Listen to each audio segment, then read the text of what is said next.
आपल्याबरोबर धनंजय देशमुख आहेत. मला सांगा, जे आपल्या प्रकरणामधले पोलीस अधिकारी आहेत त्यांना सक्तीच्या रजेवर पाठवलं गेलं आणि ते जे न्यायाधीश आहेत त्यांच्याकडे आपली सुनावणी सुरू आहे, त्यांच्याबरोबर म्हणजे होळी साजरी करताना दिसले असा आरोप अंजली दमन यांनी केला आहे. काय वाटतं आपल्याला यावर? मला याविषयी एवढंच बोलायचं आहे की आरोपींसोबत फिरताना जे पोलीस अधिकारी होते किंवा प्रकरण घडलं त्या दिवशी ज्या PI साहेबांनी सांगितलं गेलं पाहिजे होतं की कुठल्या टावर लोकेशनखाली हे सगळे आरोपी आहेत आणि यामुळे कुठंतरी एखादा चान्स भेटला असता जीव वाचवण्यापासून, म्हणजे जीव वाचू शकलो असतो आपण सगळे मिळून.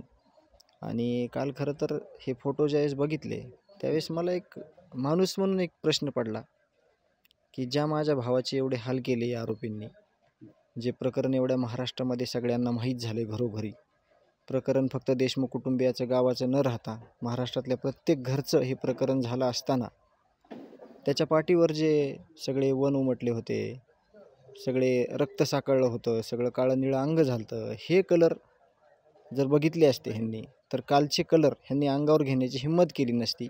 परंतु हे फक्त दुःख, मला असं वाटतं आहे की त्यांनी कुठंच मनात घेतलं नसावं म्हणून एवढी हिंमत केली आणि एवढे खुलेआम प्रत्येकाला स्वातंत्र्य आहे कसं वागायचं, कसं करायचं. परंतु ज्या गोष्टीचा रोख आपल्याकडे येतो, ज्या आरोपींसोबत आपण वावरतो, हे प्रकरण एवढ्या मोठ्या प्रमाणात होतं आहे, त्या लोकांना कलर खेळताना माझ्या भावाच्या पाठीची, शरीरावर वेगवेगळे घाव केले होते, शरीरावर सगळे काळे निळे डाग पडले होते, त्या कलरची खरं तर आठवण होणं गरजेचं असताना त्यांनी जे काल केलं ते मला त्रास झाला त्या गोष्टीचा की असं कसं काय करू शकतात माणसं.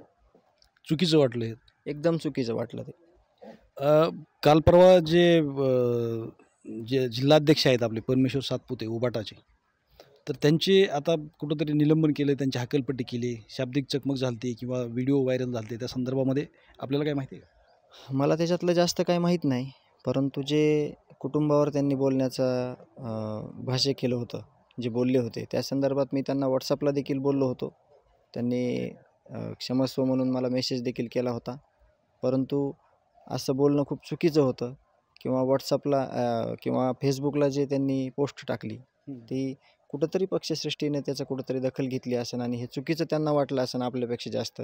आपण फक्त भावना व्यक्त केल्या होत्या, परंतु त्यांनी त्याची गांभीर्यानं दखल ही पक्षानं घेतली आणि जे काय झालं ते तुमच्या समोर आलेलं आहे. परंतु आपली एक भावना होती की त्यांनी कुटुंबाविषयी बोलणं टाळायला पाहिजे होतं, कारण त्यांनी आम्हाला वेदना झाल्या आणि आम्ही तेवढंच बोललो होतो, बाकीचं कुठलंही भाष्य आमच्याकडून त्यांना करण्यात आलेलं नव्हतं.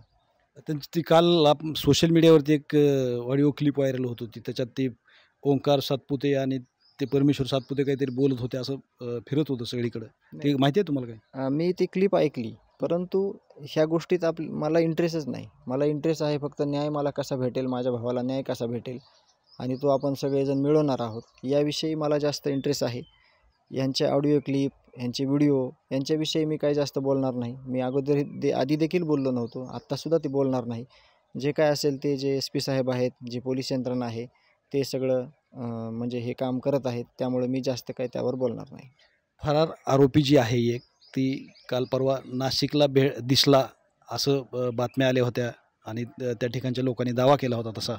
त्याच्याबाबत काय वाटतं आपल्याला? पोलिसांनी सांगितलं की तो आरोपी नव्हता, कृष्णा आंधळे नव्हता, तो त्याची शहानिशा कुठंतरी केल्याचं त्यांनी मत व्यक्त केलेलं आहे.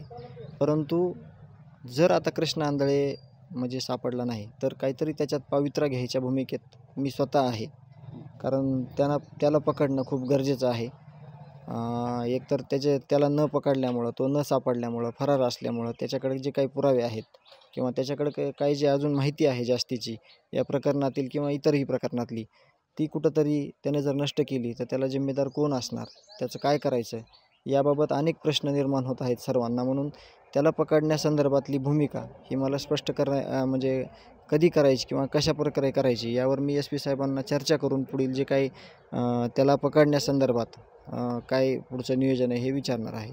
म्हणजे हा फरार असलेला आरोपी सापडल्यानंतर आणि काही उलगडे होतील? भरपूर होतील, कारण का जो महाराष्ट्र राज्यातल्या कुणालाच म्हणजे जनतेला पण नाही, पोलीस यंत्रणेला पण नाही, CID यंत्रणेला नाही, ह्या लोकांना कुठंच सापडत नाही. म्हणजे तो किती स्तरा येतं आहे हे तर सिद्ध झालं आहे. परंतु तो न सापडण्यामुळे ह्या ह्याच्यातली काय माहिती अजून कुठली आहे इतरत्र केसमधली किंवा ह्या केसमधली ती इन्व्हेस्टिगेशनमध्ये आत्तापर्यंत घेण्यात आलेली नाही.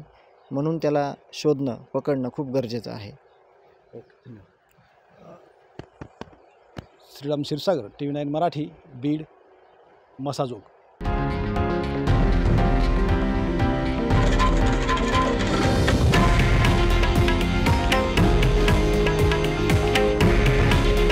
हे आहे देशातील नंबर 1 न्यूज नेटवर्क आणि आपण पाहत आहात TV9 मराठी.